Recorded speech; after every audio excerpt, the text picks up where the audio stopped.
انت لو كنت بتهتم، انت لو كان عندك دم، انت لو بتحس يا عم هتعرف ايه اللي مسعني. سيدي يا سيدي، مبروك يا حاج كابو. صباحنا على الصبح يا استاذ محمد. انت جايبها جديد دي ولا ايه؟ كفاياكم نبر عينكم جابتنا الاب.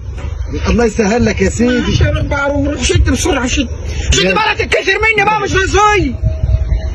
حاج كابو مبروك يا عم المكنه يا عم. لا ده عدتها مكسور بغطيه. طب يا عم ادينا لفه طيب. لا ما بايظه مبروك يا عم. نهارك انتوا ما تسيبوش واحد في حاله كده. جبنا مكنه حسدتونا ومستعمل على كده. روح مستعمل ايه؟ ايه روح. طيب الله يسهل لك يا حاج كابو. الله يسهل.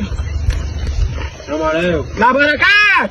اتفضل اتفضل. مكنه جديده الله يسهل اتفضل لك. يا باشا. ايه؟ اتفضل. ده موتور 200 انت كمان. مش ضاربه معاك الخمسه دي في حاجه؟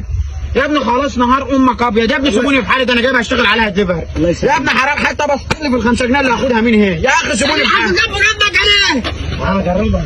ايوه المكنه بتاع الواد ابني يا عم، مش بتاعتي.